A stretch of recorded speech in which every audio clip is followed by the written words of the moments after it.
Fala galera, bom dia, boa tarde, boa noite, boa madrugada. Meu nome é Sidney Martins, professor de língua portuguesa aqui do LAC Concursos, o maior site de videoaulas do Brasil, quiçá das Américas. E é com imenso prazer que nós hoje vamos trabalhar o assunto acentuação gráfica. Caramba, o que é isso, Sidney? Vamos lá. Você provavelmente já estudou em algum momento, só que, com certeza, isso te trouxe algum tipo de trauma. Afinal de contas, você pegou lá na escola ou então em alguma gramática e viu que eram várias regras de acentuação. Aí nesse momento você com certeza ficou bolado. Talvez nem tenha estudado até o final, deixou de lado e foi estudar outras paradas mais importantes segundo a sua visão.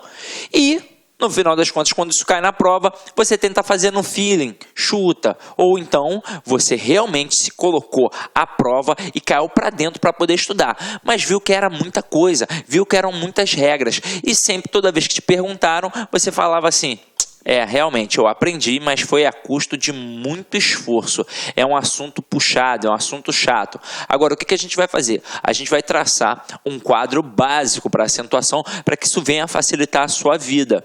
Aí, você que nunca conseguiu estudar isso, agora vai ter uma facilidade tremenda. Então vamos lá. Quando a gente fala de acentuação gráfica, a primeira coisa que a gente tem de definir é que a gente trabalha uma acentuação tônica. O que é isso? A gente vai trabalhar uma sílaba mais forte. É a chamada sílaba tônica.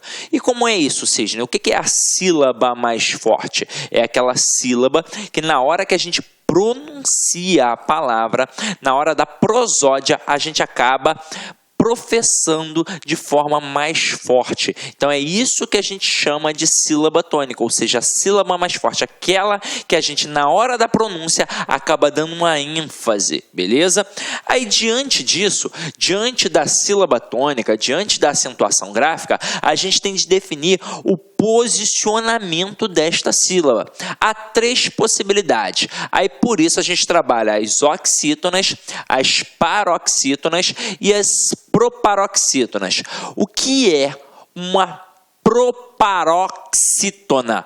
É quando a palavra tem a sílaba tônica na antepenúltima sílaba. O que é uma paroxítona? É quando a sílaba tônica está na penúltima sílaba. E o que é uma oxítona? É quando a sílaba tônica está na última sílaba. Detalhe, eu já tenho de ser esperto, porque para a palavra ser uma oxítona, ela tem de ter o quê?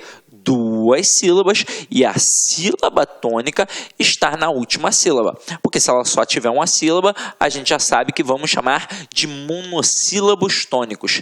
Tranquilo? Então vamos lá. Só a título de exemplificação, observem aqui, ó, oxítonas. A última sílaba é a tônica. Então, exemplos: urubu, motel, marajá.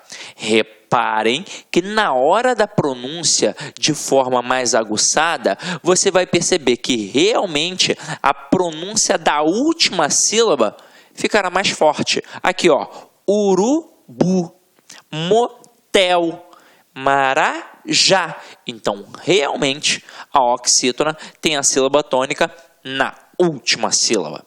Agora aqui, paroxítonas, em que a sílaba tônica está na penúltima sílaba. Reparem, cigarro, janela, lápis. Então, realmente, a sílaba que a gente proferiu com mais força sempre esteve na penúltima sílaba. Já nas proparoxítonas, a gente já sabe que a sílaba tônica estará na antepenúltima sílaba. Exemplos aqui, ó: gramática, tóxico, né, cara? Tóxico não, ó, tóxico, é isso mesmo, né? Quase que sai um tóxico, olha que feio que ia ser. Semântica, então a sílaba tônica sempre na antepenúltima sílaba. Agora, a gente estuda isso com casos específicos de acentuação, depois para poder detalhar como é que funciona a sua terminação e por aí vai. Mas eu vou traçar um perfil básico. Aí depois a gente vai revisar ainda assim com aquilo que aparece na gramática. Mas acompanha aqui comigo um perfil básico. Então vamos lá. É muito importante a gente saber o processo da proparoxítona, o processo da paroxítona e o processo da oxítona. Aí, meu companheiro, você provavelmente já dominou isso na época que você estava no seu ensino fundamental. Afinal de contas, é o momento que a gente mais estuda, no primeiro segmento do ensino fundamental e também naquelas séries iniciais que antigamente a gente chamava de CA, né, que era a classe de alfabetização, que hoje em dia é o primeiro ano do ensino fundamental. Então, primeiro segmento do ensino fundamental, a criança ainda precisa aprender a pronunciar algumas palavras que não fazem parte do seu vocabulário, e é para isso que serve o processo de acentuação, para definir a forma correta daquele companheiro ali aprender a falar. Então acompanha aqui comigo. Você vai lembrar qual é a regra básica da proparoxítona. Todo mundo vai lembrar. Todas são acentuadas. Então, aqui não tem o que ficar gravando. É uma proparoxítona? Então todas são acentuadas. Por isso que nos exemplos, gramática, tóxico, eu não lembro o outro. Deixa eu voltar aqui para a gente ver. Semântica, eu não ia lembrar mesmo. Então olha só, todos esses exemplos são proparoxítonas, porque a sílaba tônica está na antepenúltima sílaba e quando isso acontece, a gente acentua. Se a pronúncia é fechada, a gente bota um acento circunflexo. Se a pronúncia é aberta, a gente bota um acento agudo. Então vem aqui comigo. Agora, onde é que o bicho vai pegar? Vai pegar aqui, ó, entre a oxítona e a paroxítona, porque se você lembrar, você vai perceber que são várias regrinhas, só que a gente vai traçar um perfil, porque a paroxítona e a oxítona, elas são confluentes. O que isso significa? Que é o que acontece em uma, obviamente não vai acontecer na outra e vice-versa. Aí com certeza, quando você estava no ensino fundamental, o professor, para poder falar de sílaba tônica, ele falou das vogais. Afinal de contas, só existe sílaba se existir uma vogal. Então ele falou do A, do E, do I, do O e do U. E aí, dependendo do professor, ele deve ter dividido essas vogais em semivogais e vogais, ou então nas verdadeiras vogais e nas falsas vogais. Então, ó, verdadeiras vogais, ou então falsas vogais, ou então semivogais. Aí quem eram as vogais, as verdadeiras, né? Era o A, o E e o U. O I e o U, dependendo do professor, era a semivogal ou então as falsas vogais. Então é isso que a gente vai fazer aqui. Vai botar o A, o E e o U, mais a terminação em e os seus plurais para que seja um elemento básico da acentuação. Então, as, es, os, ens. E aí o que isso vai significar? Se for uma oxítona terminada em a, e, o, em, ela simplesmente tem acento. Exemplos: sofá, café, cipó, também, parabéns e por aí vai. Agora, se o que acontece em uma não acontece na outra, obviamente as paroxítonas terminadas em a, e, o, em, elas simplesmente não têm acento. Exemplos: bola, moleque, bolo, item e por aí vai. Aí você vai pensar assim: ué, Sidney, então praticamente não cai paroxítona na prova? Praticamente a gente não tem palavras paroxítonas acentuadas? Não, muito pelo contrário. Acaba tendo muita palavra paroxítona acentuada e, consequentemente, muita palavra paroxítona na prova. Porque elas não vão receber o acento nestas terminações a, e, o, em e os plurais, é claro, as, es, os, ens. Mas em qualquer outro tipo de terminação, haverá acento. Então vamos lá. A gente pega aqui a palavra útil. Reparem, a palavra útil, ela é uma paroxítona. Só que ela é uma paroxítona terminada em L. E aí veja comigo. L está aqui, ó, no nosso quadrinho básico, no nosso perfil básico. Não, então não está.